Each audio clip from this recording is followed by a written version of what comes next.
love sending Kym pictures because she gets irritated. Whatever irritates Kym, I like to do. Funny mamas. So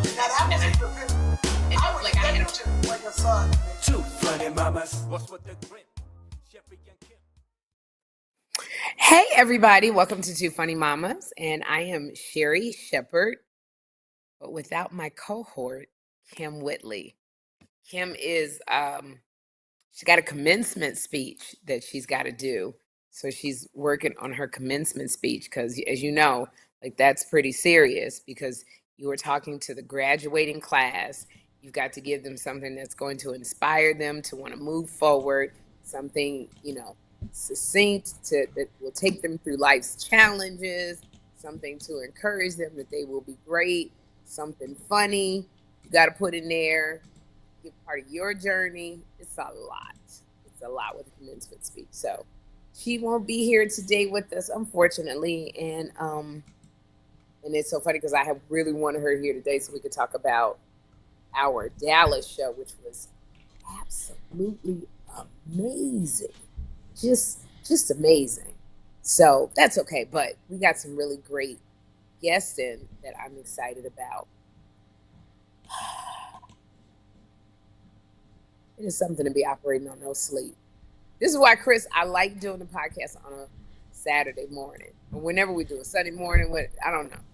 Supposed to be a Saturday, but schedules and everything else. But yeah, it's been. I'm proud of you for making it to the thing. I think about this and I go commencement speech. So they must have asked Kym to do this morning, right? No, she's probably had about 6 months. And when I talked to her earlier, sounded like she was writing it for the first time and then coming back to it. So I'm sure those graduates will get some amazing advice. And who doesn't want great advice when you're at the technical job college? Well, that's Kym. I'm sure she did know about it 6 months ahead.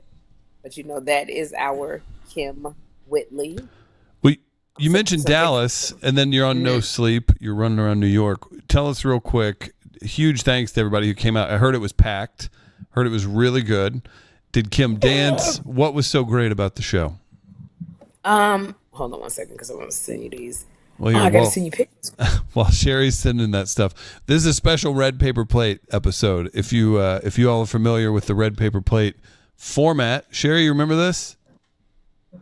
I know it's when something we got this really it's big news and it's big headlines and scandalous and all of that.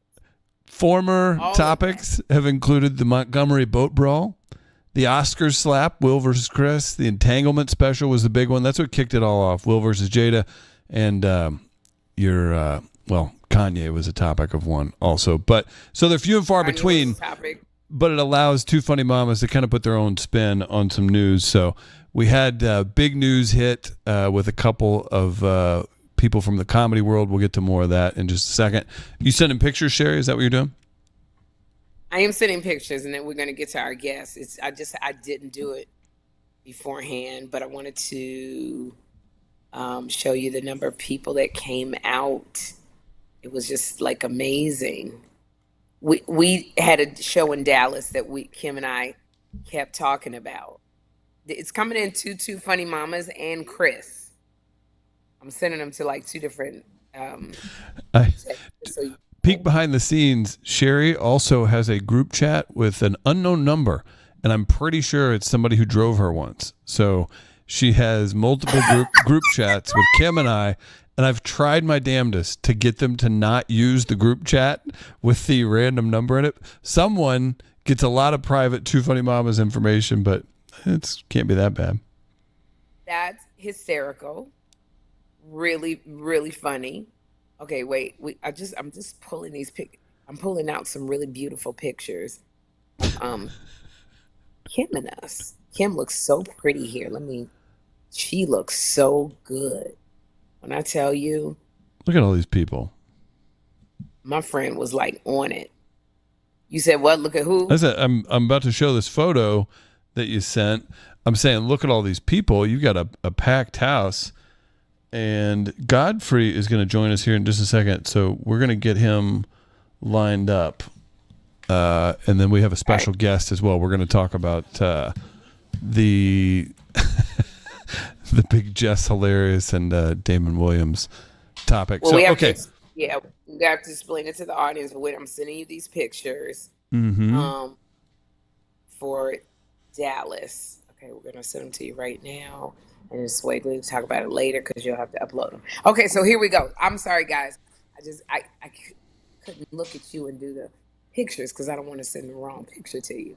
So today is a red paper plate episode. We haven't done it in so long, but it's usually when something happens in the news and it's just quite scandalous.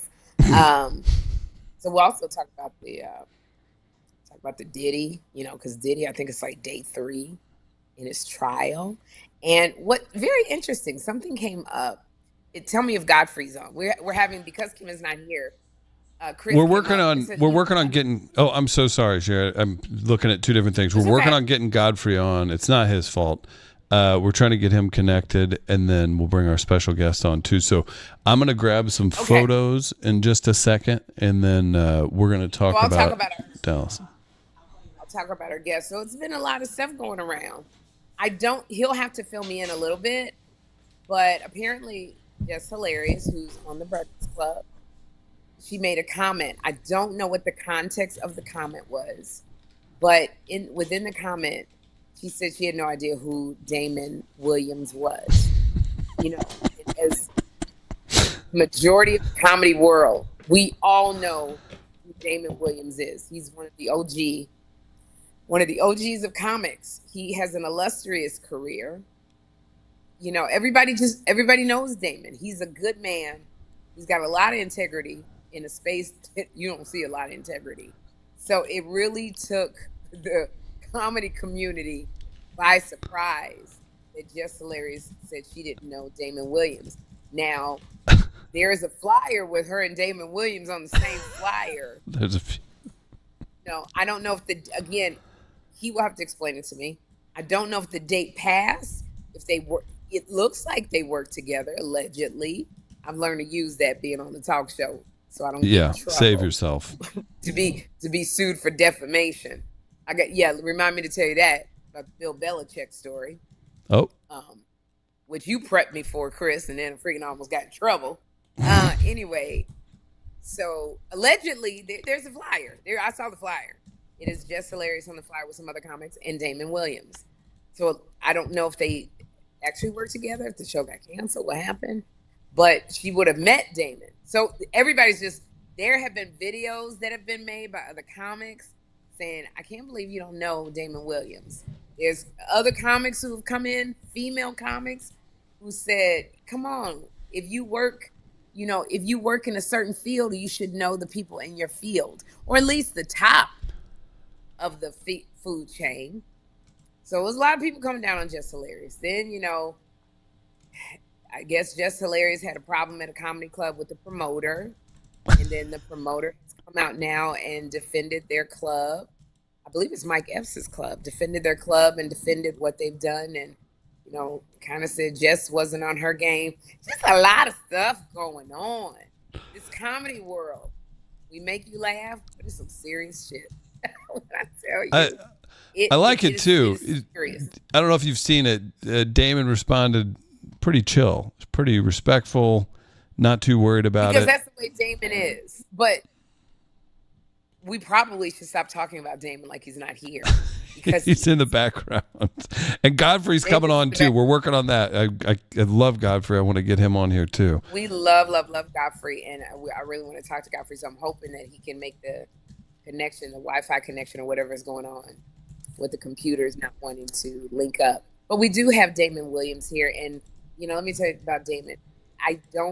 This is why you're supposed to do your research before you have a guest on. I just got off the train and walked in the door. I took the train from 23rd Street from Soho, the Village, all the way to where I live, Bronxy area. Trying to stay woke. I kept falling asleep on the train. That's the wrong thing to do.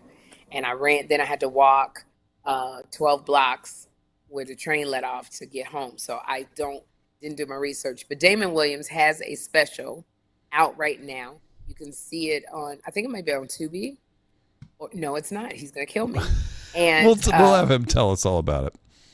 yeah, he's gonna. I'm gonna prop him up and hype him while he gives you his credenzas. Speaking of credentials, run me through these real fast because the fans deserve this. These pictures are great. Everybody showed out in Dallas. We'll get Damon on in just a second. It is a red paper plate episode, as evident by our expensive graphics that we use for these type of episodes. This is official. That's how you know it. You got the mustard on the red paper plate. It's very official. That's right, the mustard. So, Sherri, Sherri, Godfrey, and Damon Williams. That's right. Real fast with these pictures, let's do a power look at this show. Check out you two on stage. You guys danced? This was us on stage. And when I tell you, I want to say, Kym is not here, so I'm going to speak for her. And when she comes back next week, we'll talk about it again from her perspective because she acted up. Kym acted up. So you know how Kym gets right before she get on stage. So Kym acted up. So she's going to have to tell you what had happened was. But when I tell you, people showed up and showed out. Chris, folks came. We had a bunch of people who bought tickets when we asked them to. They came for a meet and greet. We had a woman who traveled 2 days by bus to come to the show, by Greyhound to come to the show. It was so poignant because she said her son had been murdered, I think. Oh my God. And she said she listened to Two Funny Mamas because we brought light into a world of darkness. And she had to see us and she had to meet us. So she was there. This is like all of the people, Chris. That's great. That were in this, and they were up in the, I don't know what you call that, the balcony, the mezzanine. Yeah. It was packed. There was a section that was open that had a bunch of seats, probably had 18 or 20 seats. But those were the tickets that were allotted to the venue. When you put your own show on, you have to give the venue a certain amount of tickets for them to give to the governor, the mayor, VIPs. So that was their section. But everything else was sold. Oh, my goodness. When we started the show, Chris, when we started the show with Special K, who opened for us, there were 250 people in the lobby waiting to get seated. But because I had to take a plane, we couldn't be late. Kevin said we can't wait for them to get seated. Hopefully by the time Carl, it was Special K from the Ricky Morning Smiley Show, gets off, they will be seated. Wow. 250 people still waiting to get tickets and be seated. So this was us when we came out on the stage. Kym couldn't have looked more beautiful. I was feeling great. She made fun of me because my jacket had feathers. Well, you know, Kym. She got on me with the feathers on my jacket, but we had so much fun. We got on stage, and I think we were on stage for 25 minutes together, just having fun. And we were on stage so long together because we were only supposed to do 15 minutes. We had a very tight show. Mm-hmm. We were only supposed to do 15 minutes, then 15 minutes each of stand-up, and then 25 minutes, I think, of Q&A. And then we were going to have our friend Bone, who is a stand-up comic, but he was paralyzed. He had two strokes, and he was paralyzed, but he can still do comedy. He just speaks slowly. So we had him do 5 minutes of comedy, and he killed. Oh, it's so good. Tyler Perry gifted him with $100,000 to help pay his rent and his medical bills until he just kind of got on his feet. So he killed. But that was the gist of the show, and we just had an amazing time. We were supposed to do a VIP meet and greet for about 20 people. I swear there was about 100 people. Maybe there 90. were people messaging me. It was Mother's Day, by the way. I'm going to go ahead and pat myself on the back. Day. I was responding to DMs of people saying, hey, this, and I'm happy to do it because it's so great that everybody came out and supported you and everything. So big shout out to the fans. Shout out to everybody, Kevin, everybody who put that show on in Dallas and all the hard work. Sherri, I can tell that our guy Damon needs to come on. So we're going to get him on. It's red paper plates. So we want to say thank you, but we're going to bring on our guest of honor, Mr. Damon Williams. Damon. What's up? Damon, thank you for being so patient. We appreciate you. Hey, Sherri, I'll do anything for you. First of all, you my hometown, Chi-town sister, and you've been so gracious and so um, loving and beautiful to me in my career, doing riddles and bringing me on your show and letting me write and travel with you for Kym. Ladies and gentlemen, Sherri Shepherd is the real deal. And don't test her because she will push up on you. She No, is from I don't push Chicago. up on people. When people Yeah. push up on me, I just push All back. I'm saying, We, she from Chicago. She will paper cut you with a Jehovah Witness pamphlet. and give you a scripture. When I tell Amen. you, I want to say this. Thank you for the kind words. You've been in the news quite a bit, Damon. I don't know what you have done, what the universe is going on, what's the circadian rhythm? Is Saturn in a monsoon? But you've been all over the internet. You didn't went viral because apparently, and you'll have to explain this to me a little further because I don't want to get it wrong. Right. Apparently, Jess Hilarious made a comment on the Breakfast Club. She was talking and she said, and was very dismissive, that she didn't know who you were. Well, when I tell you the internet got into an uproar, see, this is why Damon, you should always be kind to people, treat people right, do it, make your yes mean yes, your no mean yes, no, operate in integrity, because when you need them, they're there. And when I say the internet has gone ham on your behalf, that Jess Hilarious didn't know who you were. Can you explain what's been going on, and then we can give our opinion? Okay. First of all, it's quite understandable if anyone doesn't know who I am, and I would never be offended by any person that says, "Who is he?" Because that means I just have more work to do. And everybody don't know you, everybody don't like you, everybody don't enjoy what you do. However, when you're a journalist, when you're on a platform that has the massive reach of a Breakfast Club, and Right.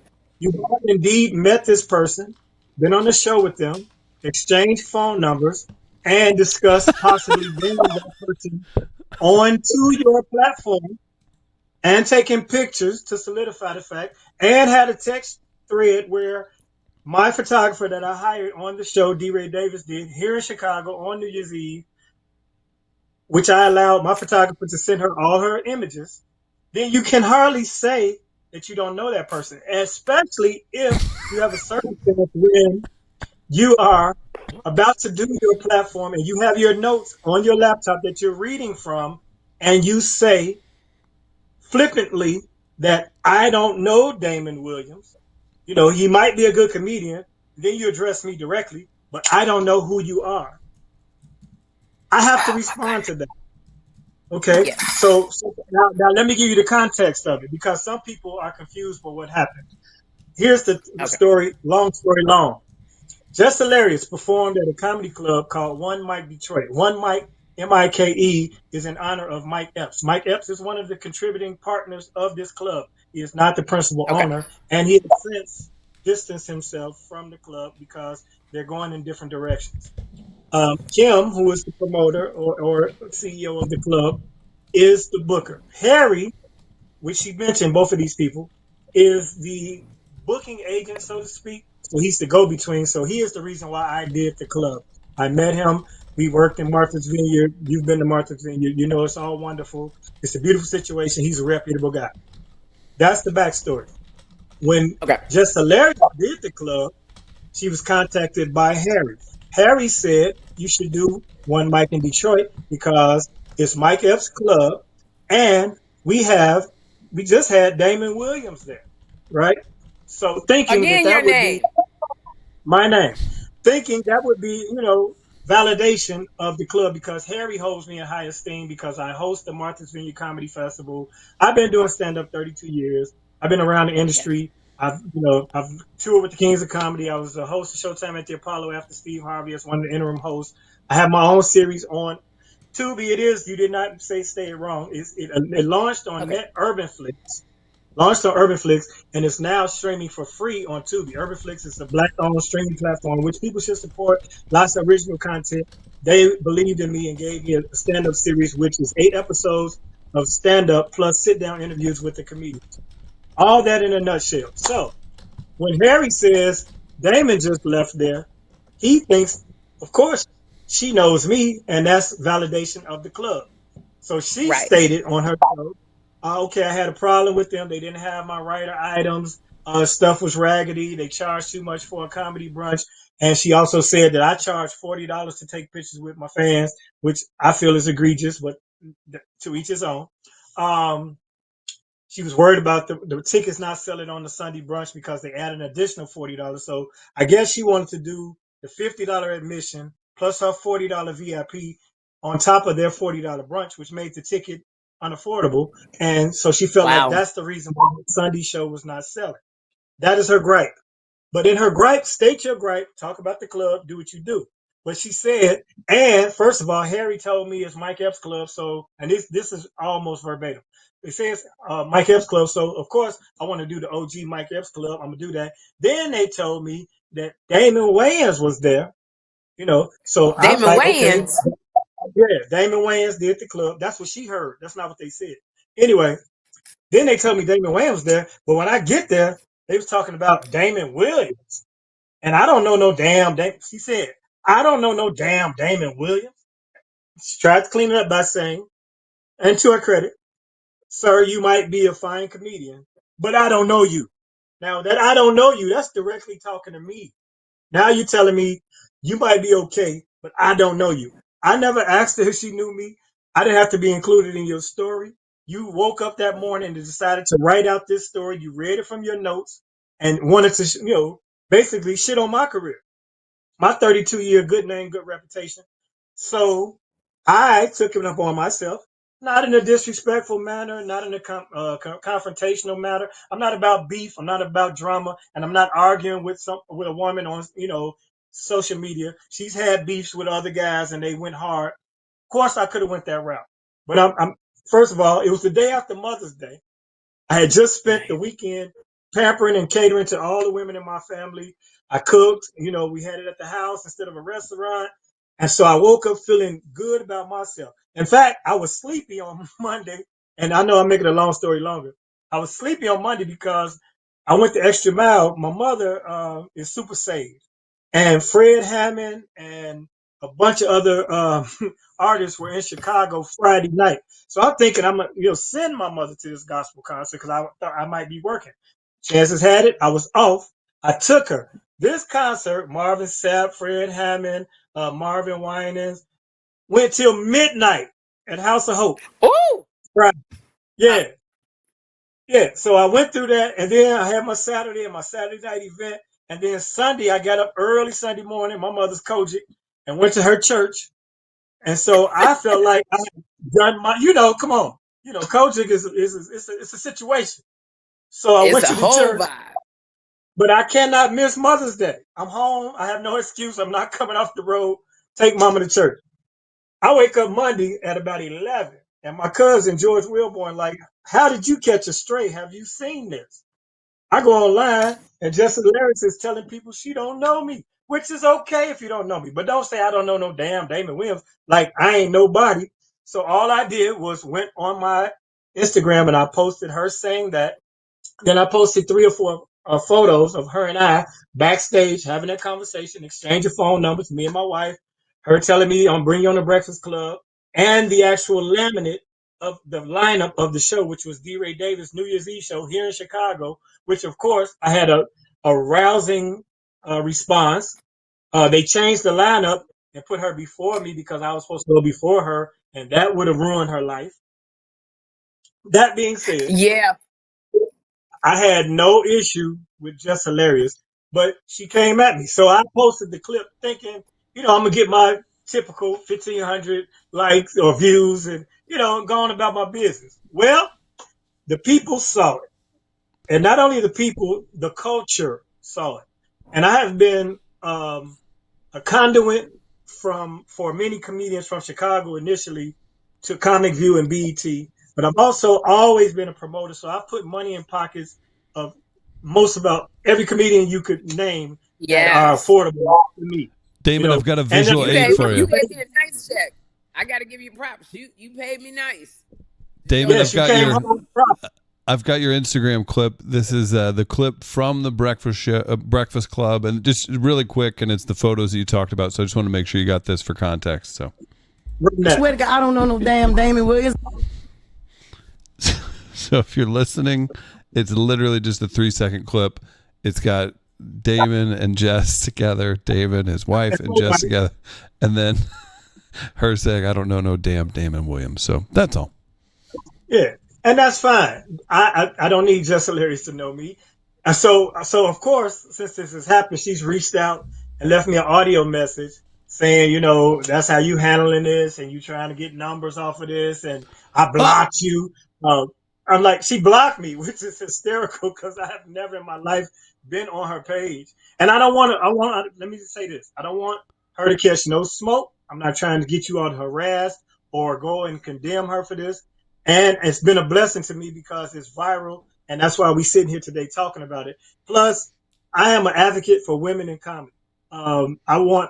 Because women have a harder road in this game. And I've always booked comedians. I've never tried to Weinstein or, put a stipulation with a booking. And I always make sure if it's in my control that there's at least one woman on every show that I'm producing. We do Martha's Vineyard Comedy Festival. Every week there's a woman because I have told my partner Steve Capers, women are the backbone of black comedy. I don't know about white comedy, but black comedy is supported by women.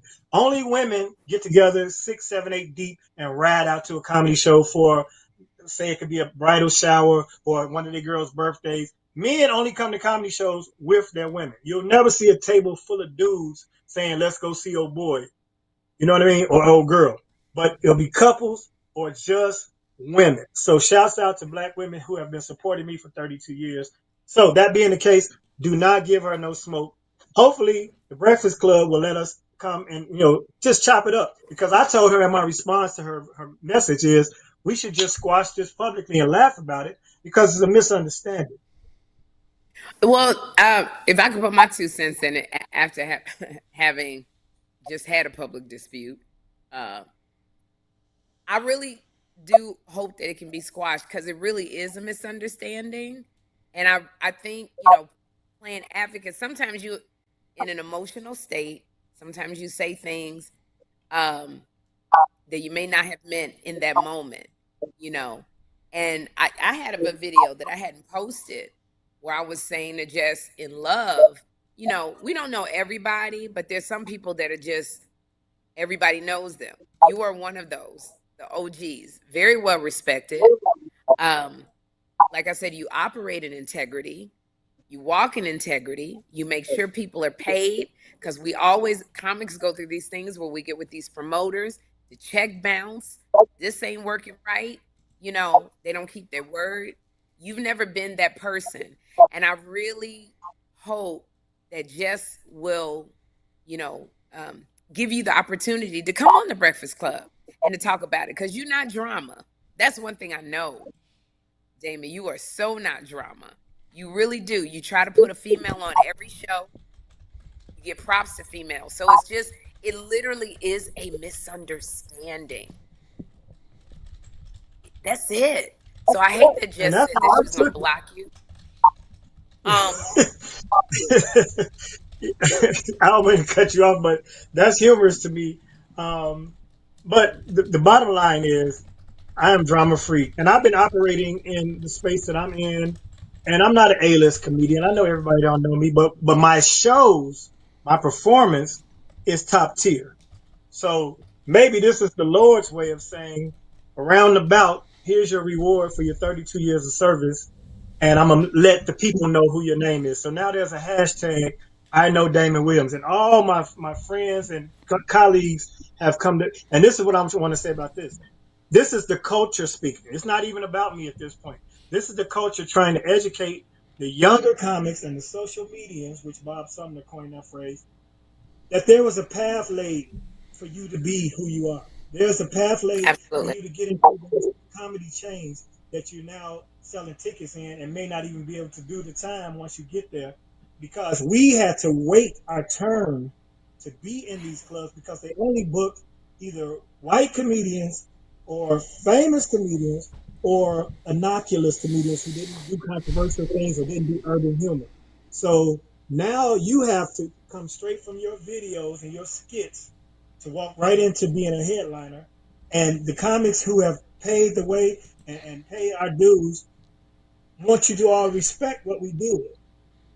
And that's why they're all coming. And there's people out the woodwork, Cedric Entertainer, Ed Lover, Sherri, it's Swear to God, I and do know Damon Williams. I swear to God, I probably don't know 3 people that don't know Damon Williams. Who the fuck? Jess? Quit playing with yourself. Yeah, I don't think, and and that's why I said you're absolutely right. Comics that preceded us laid the way, paved the way for us to be able to do what we do, to be able to demand the money that we make, to be able to get these tickets sold. Comics paved the way for us to be able to not get taken advantage of at these clubs because you've been through it yourself, which is why I say you operate in such integrity, because you have your own club when you book the comics. You stayed in business this long because you're trusted. We trust you when we come to that club. When you asked me to come, it took a long time for me to come.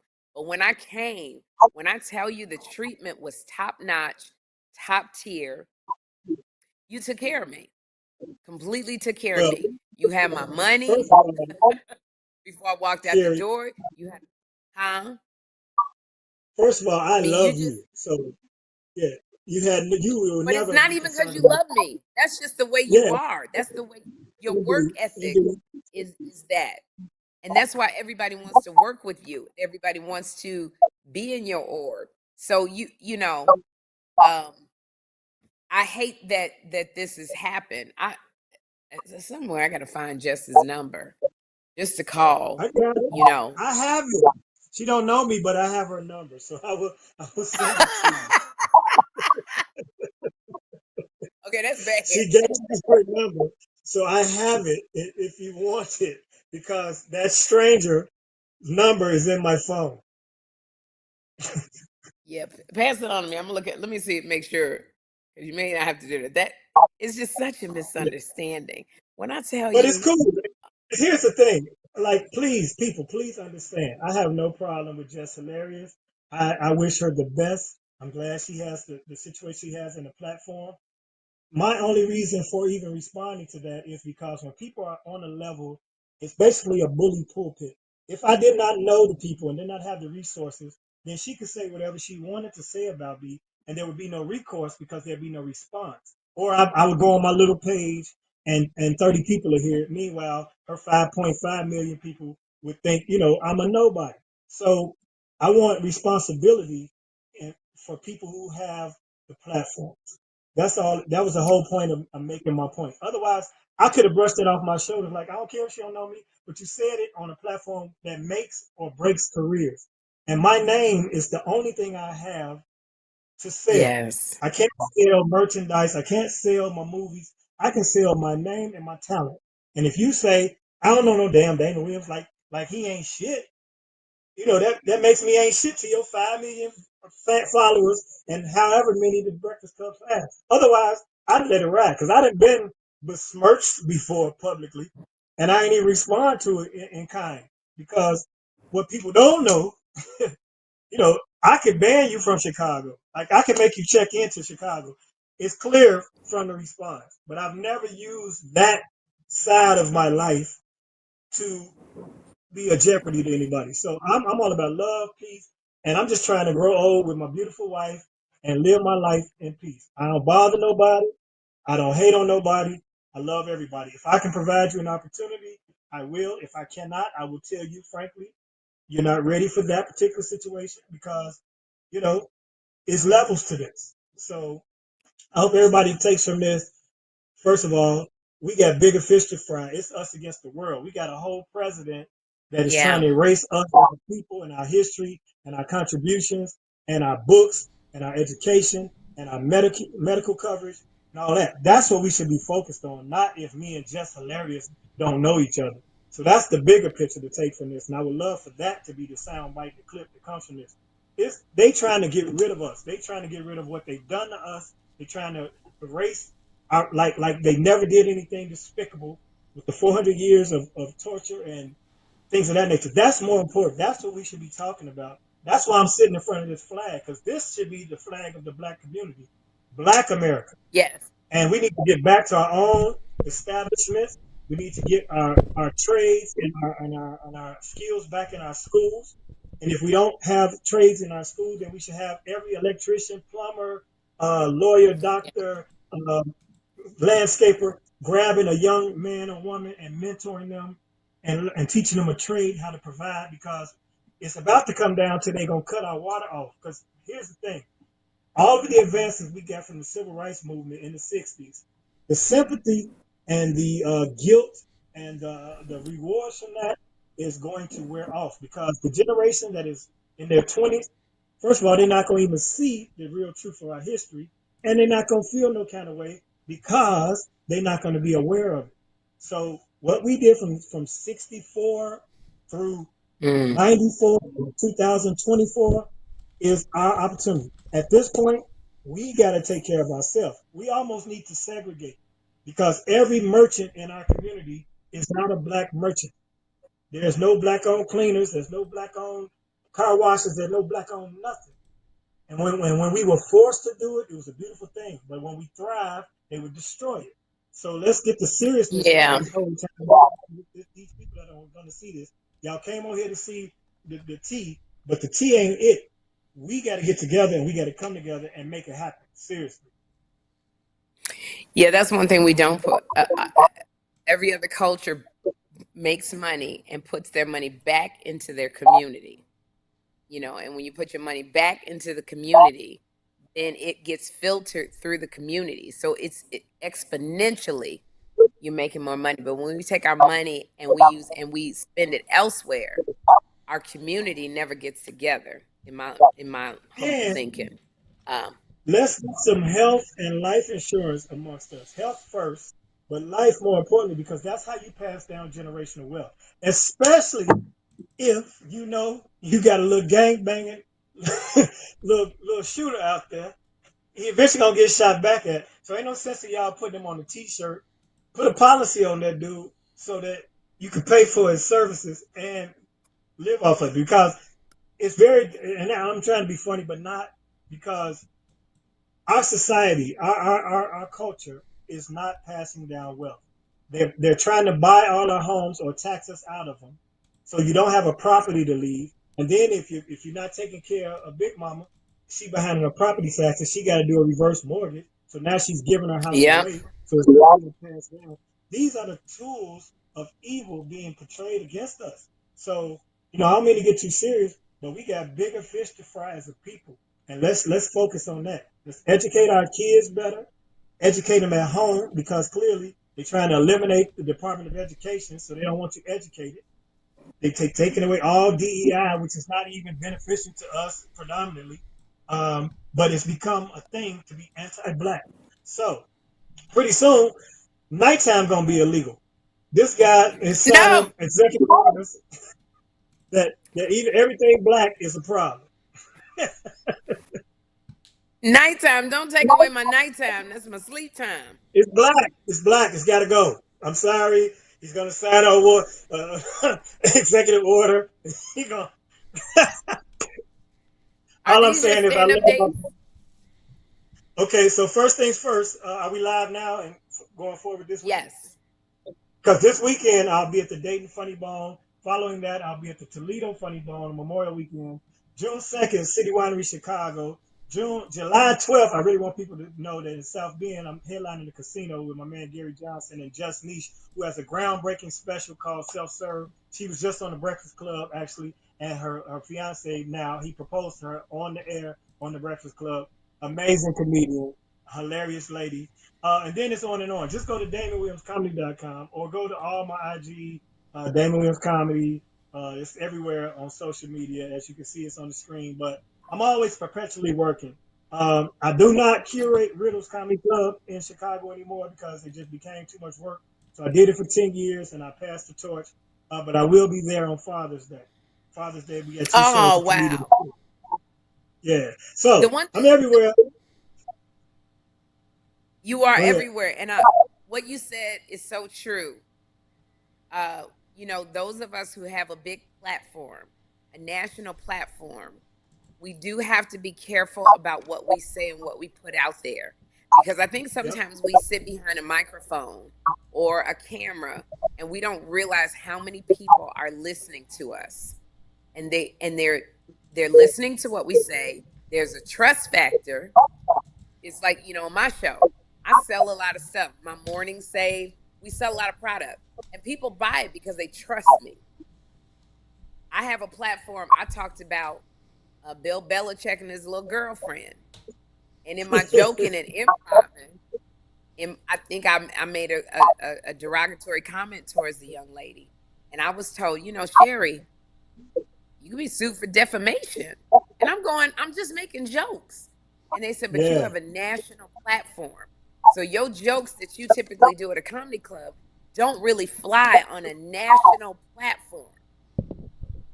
And I just was like, oh my goodness. So we do have a responsibility when we have this kind of platform, because you can turn the tide against a person by the words that you speak. And you are right.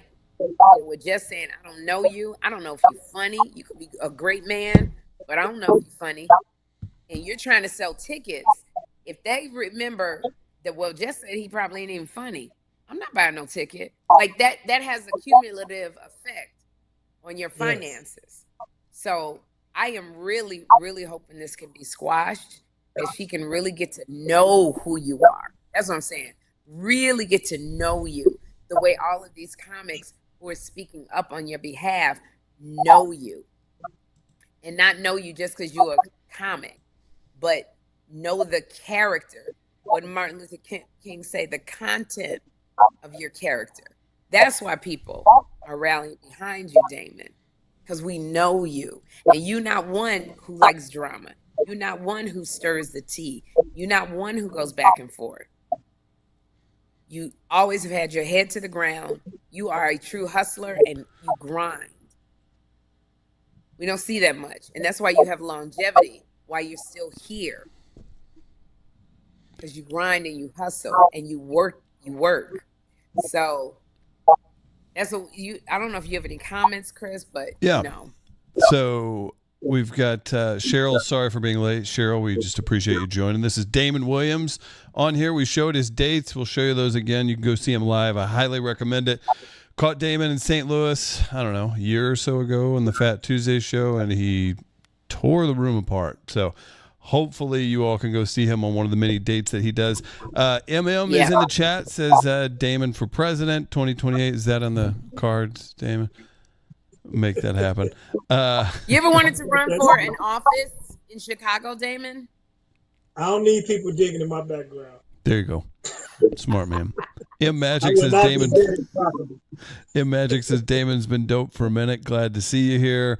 You have some new fans, some people admitting they hadn't heard of you either. That's great. So that means you need to go check out Damon if you see him live or watch any of the specials or anything he's done recently. Seabreeze says we have to have a real conversation about our community because it seems anyone can come in, open up businesses. Fab 540 is having a good time. Darletha was appreciative of you going to Texas. Tequila, well, we won't read that from Tequila, but thank you.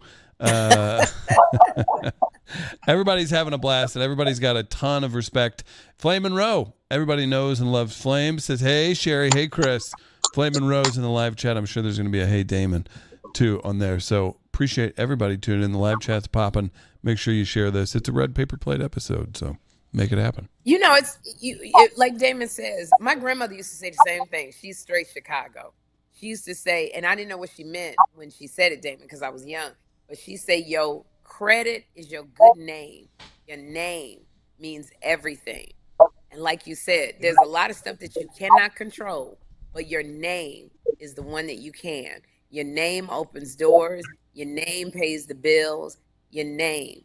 And so you cannot allow your name to be besmirched by someone on a national platform. because that, damage can be done that way. Just, Boo Boo the Fool who got her own, pie shop, that's different. But because, the Breakfast Club goes out to everybody, it really can damage the reputation that you work so hard to build up. That's what I hope Jess sees, and that y'all can talk, because it's just a conversation. And at this point, I hope that there's a Damon and Jess show somewhere where we are on the same ticket or something like that.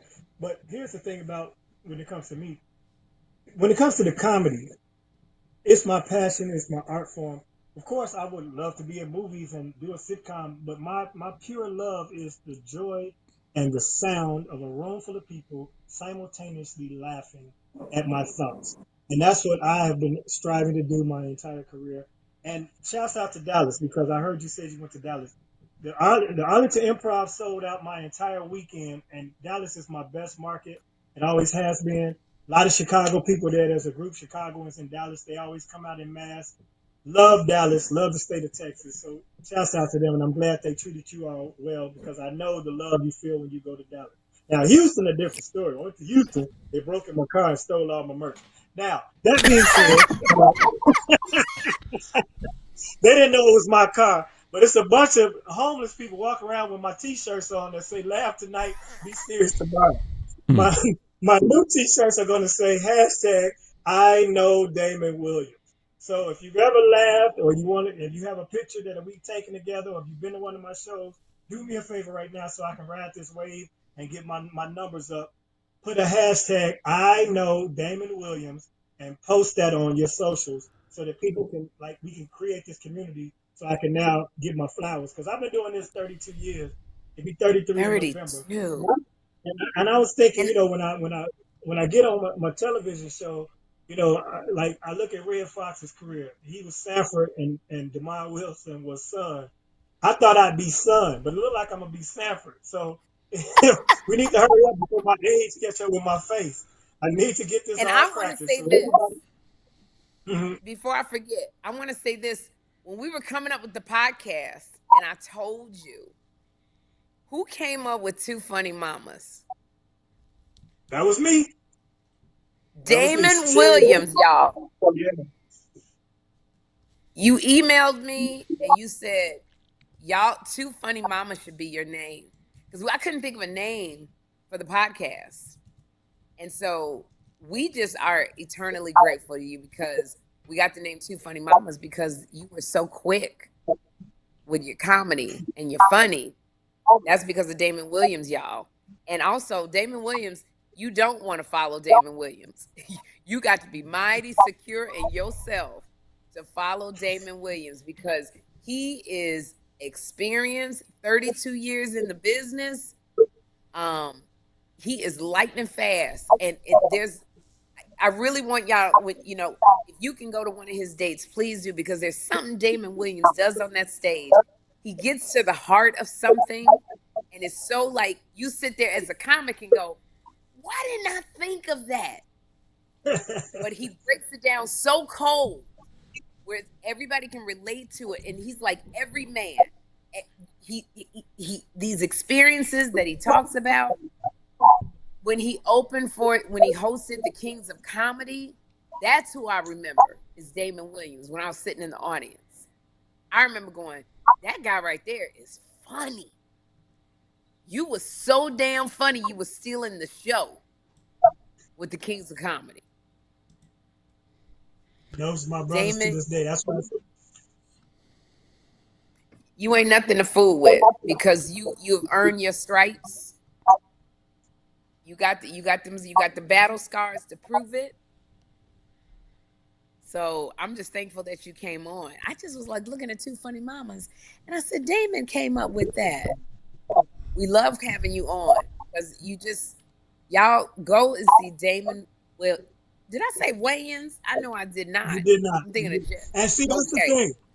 Everybody, I have no problem with people mixing up our names, because they're so close. He and I have talked about it. We had a little issue at one point, then we squashed that, because he came in Chicago and he went on V103, and somebody called in and he was on the air, and they thought it was me.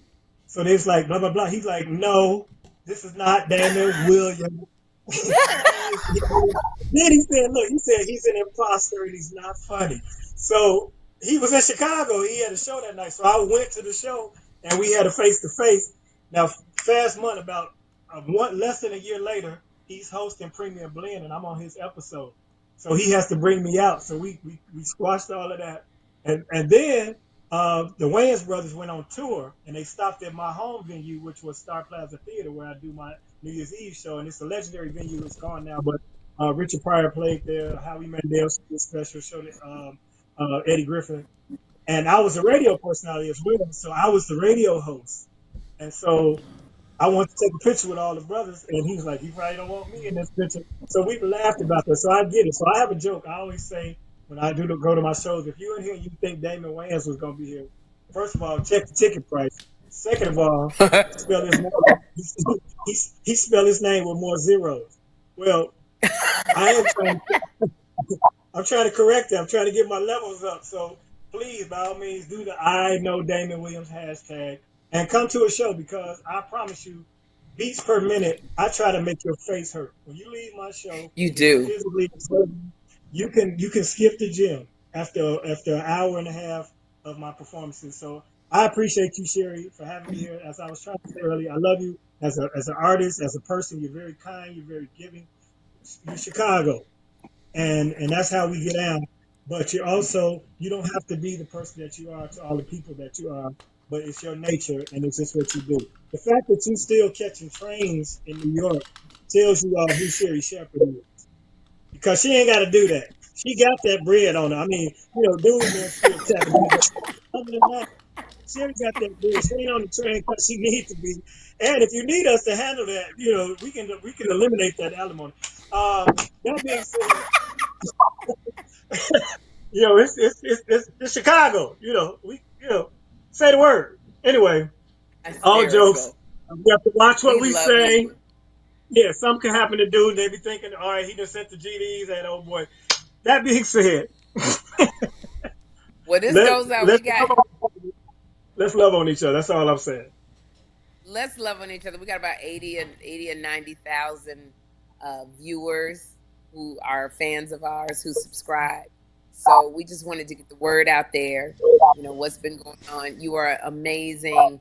And you guys, if y'all ever took a picture with Damon Williams, go ahead and post it with the hashtag I know Damon Williams. Because also, here's another thing about being, at the end of the day, this is still promotion for Damon.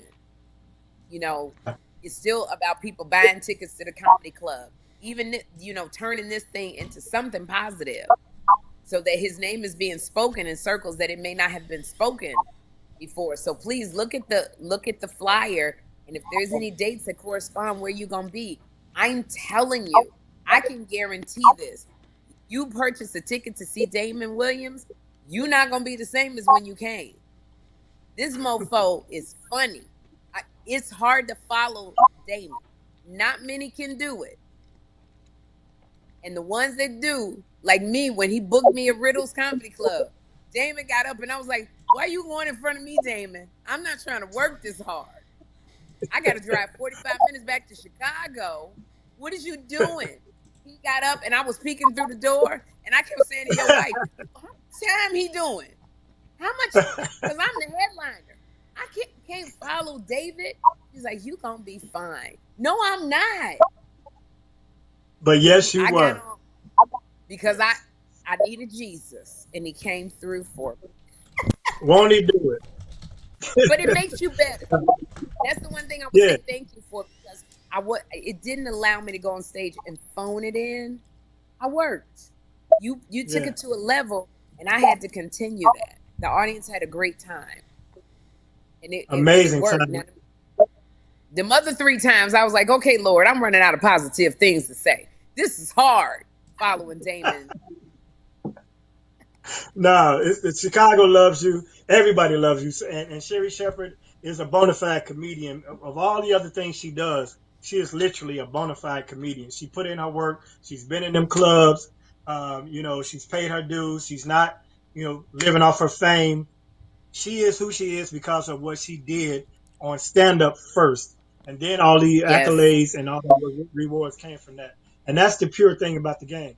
No disrespect to any of the comedians. And I tell traditional, what I call traditional comedians, older comedians, comedians from the stand up world, to not have a Yeah. problem with the fact that the new comedians are doing what they're doing, and they're generating these numbers, and they've worked this medium that they have because this is their era, and they can only work with what they have.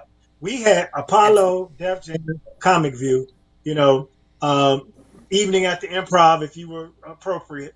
We had those shows. We had cable. This is the social media era. And if a person, and Right. I give credit, there's a genius to making people laugh and be captivated in a 60-second window. Most of these social media comedians started out on Vine, like DC Young Fly, 15 seconds or less. You got to get it in. Yes. So they're funny. They have earned their audiences. What they do in a live performance situation is up to them.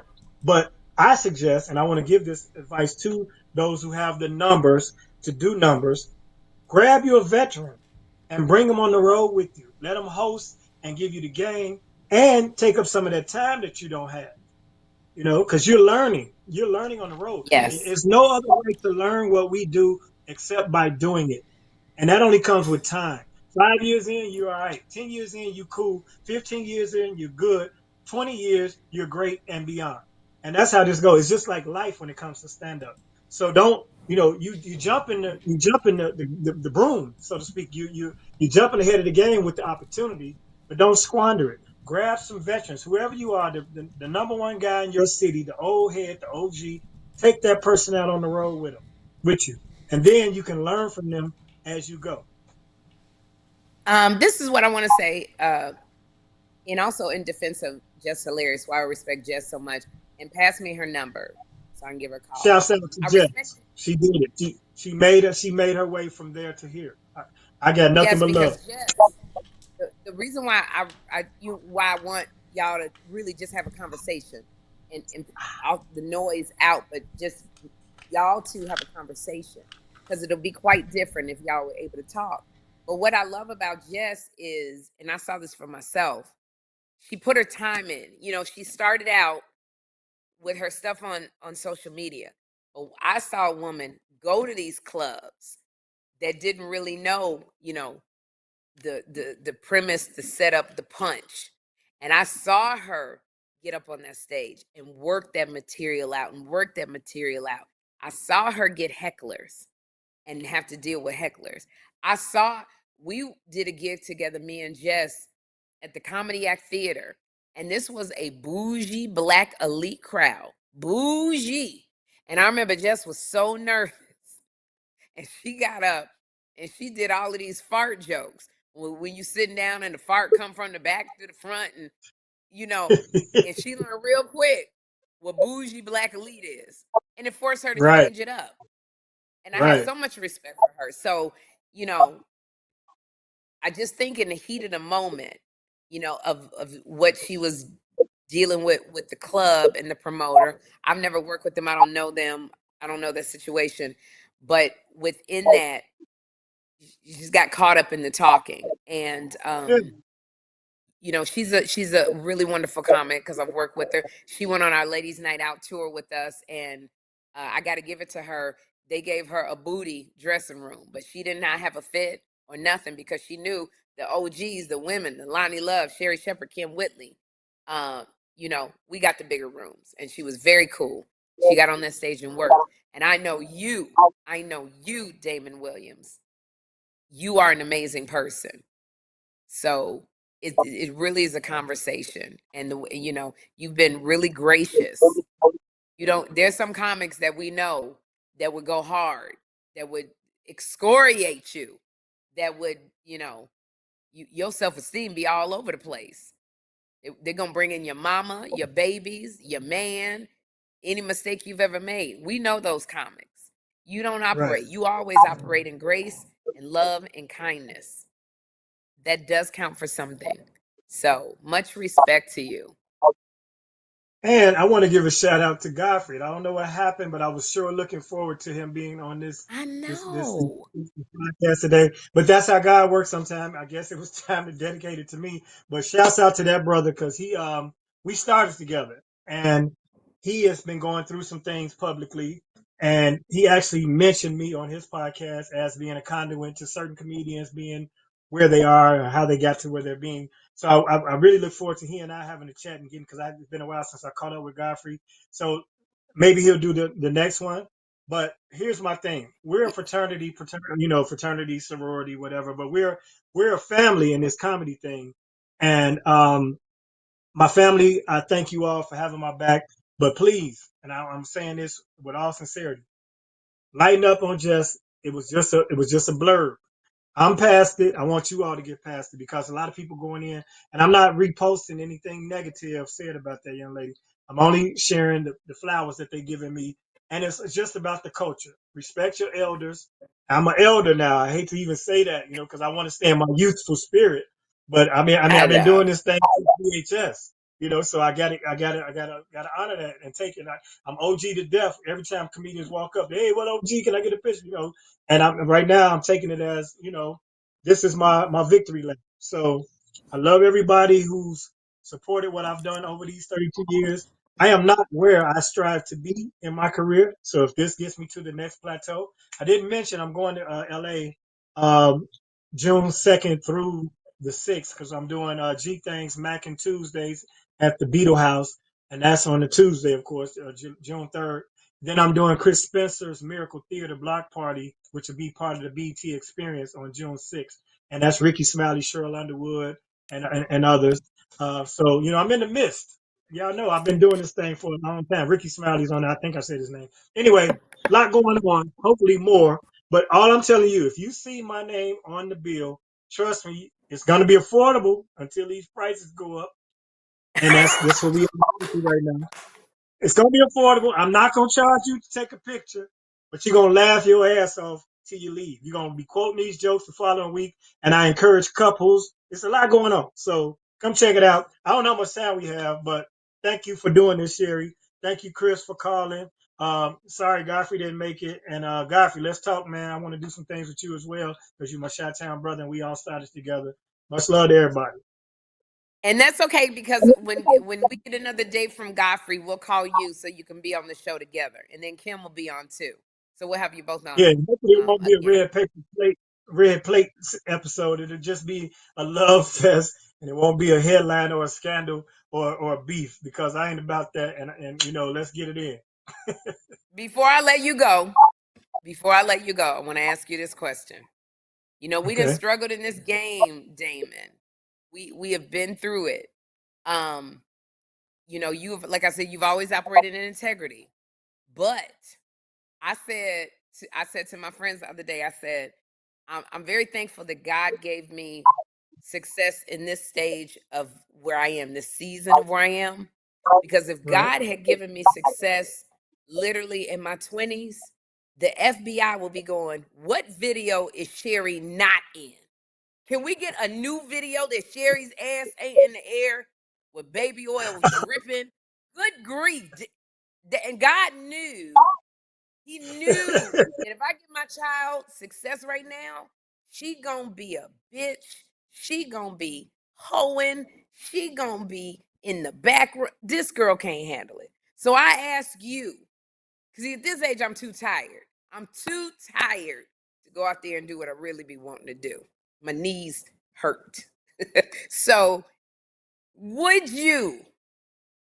have you ever been offered, not by a specific person, but an opportunity to advance that didn't quite align with your Kojic values? Would you have wanted that kind of opportunity? So first of all, I had a situation. I had two situations that tested my integrity on a minor scale. One was on the Jenny Jones show.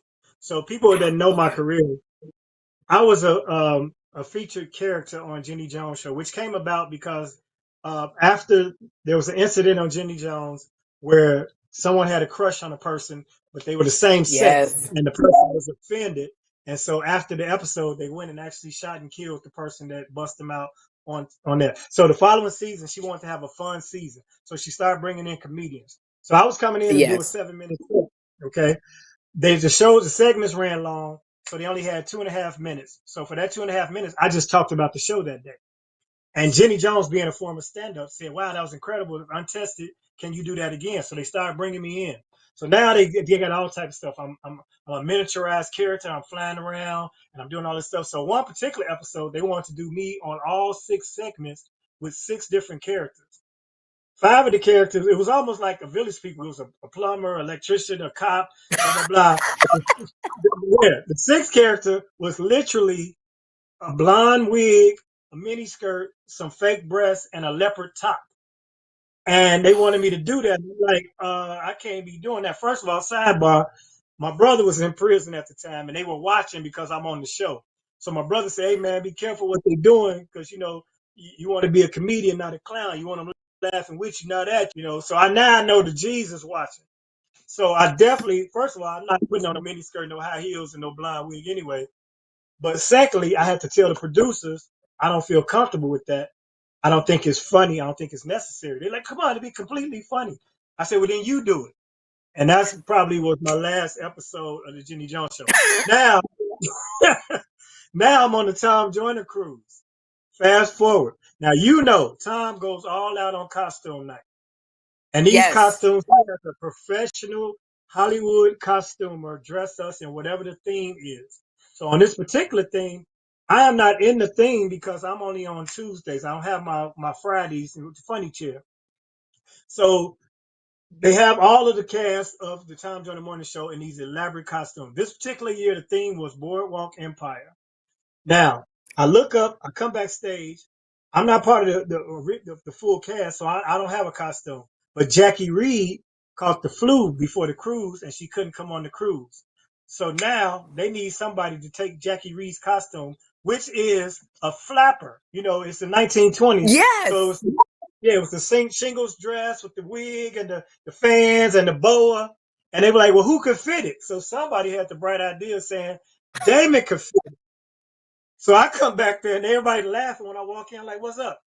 They want you to wear this. I'm like, I'm not doing that. I'm not, so I don't know that Tom Joyner actually has a co-partner or a boss, which is, David Cantor. Never heard of David Cantor. I thought Tom Joyner was the king of Tom Joyner Morning Show. So I'm back there and David Cantor is being fitted for the costume. I'm thinking he works for the cruise line. They needed a white character, so they grabbed a random white They grabbed a random white to be his character. Right. So Tom says, throw on the dress, blah, blah, blah. Every great comedian's done it. I'm like, Tom, I don't feel comfortable with that. My father's out there in the audience. I'm not doing it. And then David says, oh, you should do it. It'll be great. And I'm looking at J. Anthony Brown. I'm like, man, who the fuck? And Jay said, He said, that is the white man. He's like, that, and I'm like, who the fuck he telling me, I don't know who this cracker, blah, blah, blah, I'm snapping off, And Jay was like, So in that moment, I said, I'm not doing it. But Tom said, look, man, every great one has done it. And, your career is here. If you want to take it here, you got to put on the dress. He was kidding, but he wasn't. Yeah. So now this is a full story. So I don't do it. So Oscar Joyner, Tom's son, came and said, well, first of all, he can't do it because he's only going to start this show, but he's booked in the other room. He got to go host the show, and he can't do it in costume. So that was the buffer for it. But I wasn't going to do it anyway, but I still went out. So now Tom wanted to tell the story on stage. This is after a couple of shots tequila time. And Tom telling the story. So I'm like, J. Anthony Brown, the greatest comedian ever on radio, first of all, and a great comedian, great actor, great dude, great writer. He interrupts Tom and says, no, I'm going to tell y'all what happened. Tom said, your career is here. If you want to take it there, you need to wear the dress. And Damon said, I'm cool right here. And then I said, I'm from Chicago. First of all, my father in the audience. Secondly, Bernie Mac from Chicago, he ain't never wear a dress, and his career went there. I'm thinking it's over and done with. So now I know who David Cantor is, and you know from the ship, and I'm telling people, there's a promenade where you walk through the ship and you get through it. And David every night has this little gathering where he does limoncello shots with all the staff, and he's buying drinks and he's holding court. Now I'm sitting there because now I know who David is. Me and my wife, we drink a limoncello because we don't want to, you know what I'm saying, throw off the game. Kathy Hughes walks by, the founder of Radio One, the queen of Black urban media. And I see her and I stand up to introduce myself to her. And I say, Miss Hughes, I am Damon Williams. And she said, I know who you are and I know what you do. You do it very well. And you never have to wear a dress. And that's what came from that whole incident. So since then, I ain't let nobody test me. I said no anyway. But no, I have not been to a situation. Now I did do P. Diddy's Bad Boys of Comedy. And I will You tell did. you, P. Diddy was an asshole to the comedian. It never set well with me. And I'm saying this publicly. I know he still got goons and all that, but he was bogus as hell. They had us sitting backstage. He came backstage. He never made eye contact. He never said hello. He just sat in the mirror and brushed his hair and talked to us over his shoulder and said, are you motherfuckers funny? Y'all motherfuckers better be funny. That's how he greeted us. And you know, I let it ride because I had to do the show and I never even dwelled about it. But then I fast forward, I say, see, sometimes that's how God works. Because he could have came backstage and said, you kind of cute. And I got some baby oil. Would you like to come back to the house? He could have invited me to a freak off. So I'm glad he ain't speak to me and think I was cute enough to be invited to the party. So thank you, Lord, once again for being a waymaker and an obstacle to that bullshit. It was no eyeballs on you. Thank you. Oh my gosh. And that is from the tales Here's of something Damon Williams. I would actually be rich than famous. I don't even care about all the notoriety. I just want to make a few dollars so I can keep taking care of the family members I'm taking care of, and I can expand this household. Because if I pan this camera around, you know, y'all would understand. You know, I need a bigger house. My wife wants to move, but that is not important. The important thing is we make people laugh, we bring joy, because we don't know, Sherri, and this is a story if I have time to tell it, how we touch people in this business. Once again, Tom joined the cruise. I'm on the cruise, and this guy, and he kept being very gracious. He was trying to buy me a drink, and I'm like, bro, I'm already good. You know, my drinks are covered, this, that, and the other. I'm cool, but thank you for the offer. And he said, man, you don't understand. I want to buy you do something because you literally saved my life. Now listen to this story. One morning, me and Jay Anthony were going back and forth roasting each other. This brother was a former military guy. He had been through conflicts like maybe Iraq or whatever, but he had Right. PTSD. Okay, he had PTSD. He said he was at a point of being suicidal, and he said that particular morning he was listening to the radio with the gun in his hand, and he said me and J. Anthony Brown separated him from the bullet, and he was so grateful. That's why he bought the cruise, because he wanted to come and meet us and tell us that we saved his life. Wow.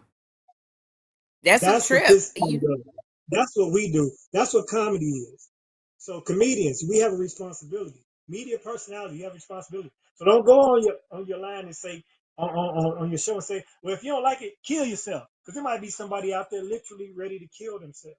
So words matter. Absolutely. These platforms matter, and that was my whole point of trying to defend myself in that situation, because I had the opportunity and the backup to do it, but a lot of people don't. So let's have fun with it. Be good. That's all I'm saying. Be best, as our first lady says. Be best. I Be, be, love it. be best, as the migrant first lady of America says, as she swims Be in the best. Gulf of America with her goofy ass.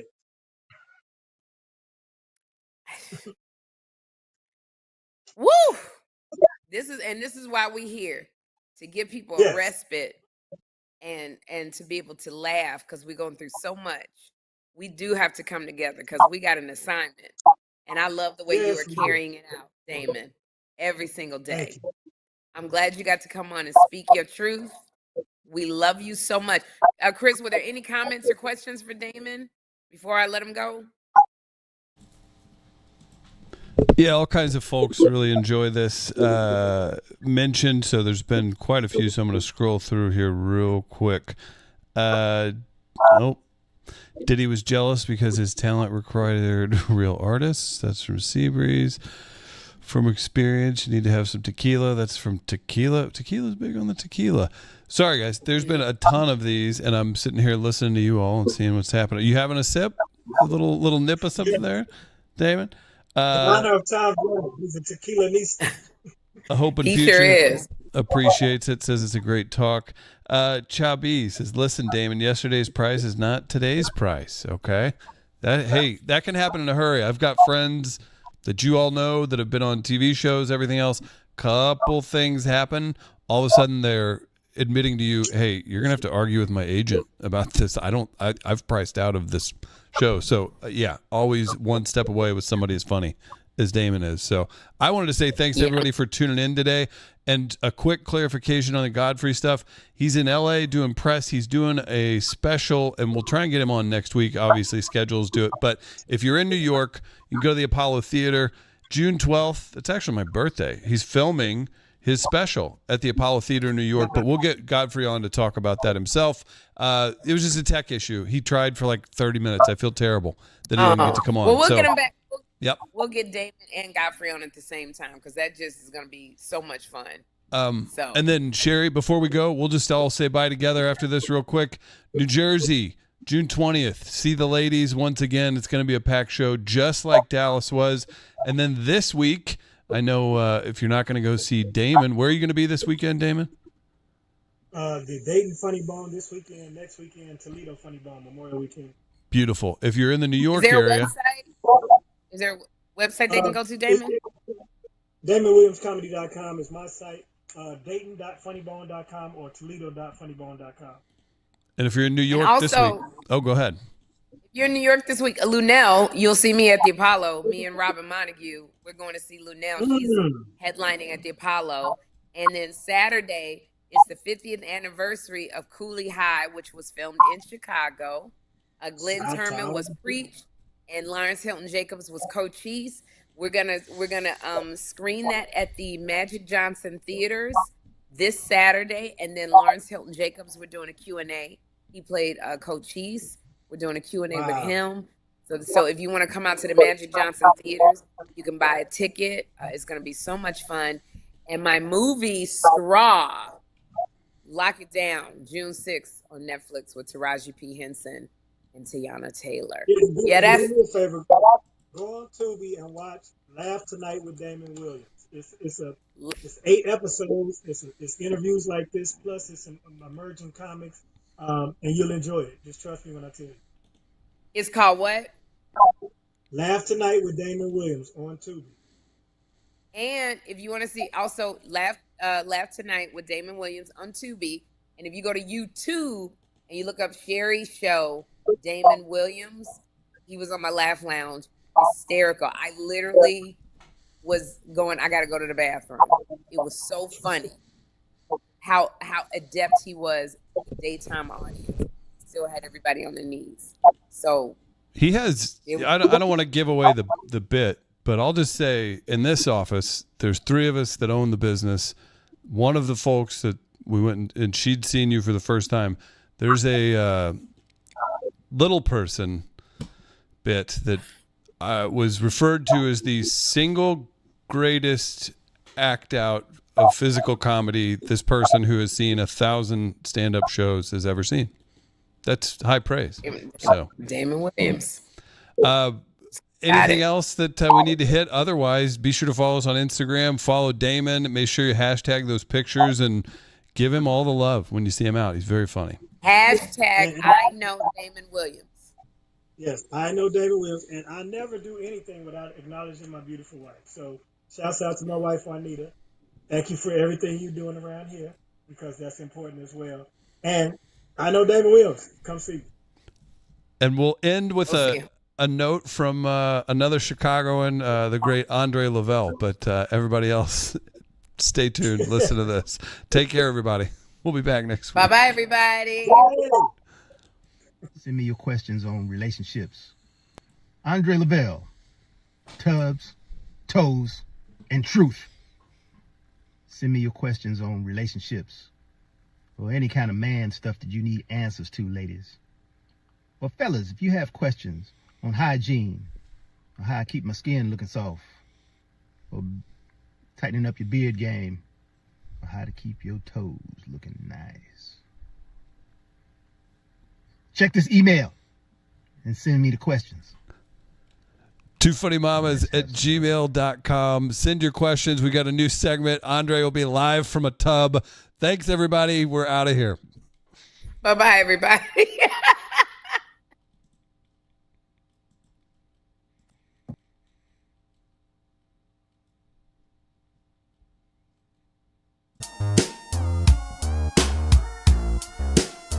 Two funny mamas, what's with the grin? Sherri and Kym, yeah, that's them, about to throw down again. Tickling the soul from beginning to the end. Two dope friends, I love the way they do their thing. They digress, don't distress, such a beautiful mess. Two real ones, so true, and the topics they address. So go ahead and subscribe, cause the party gets live. Take a seat, get strapped in, they're about to take you for a ride.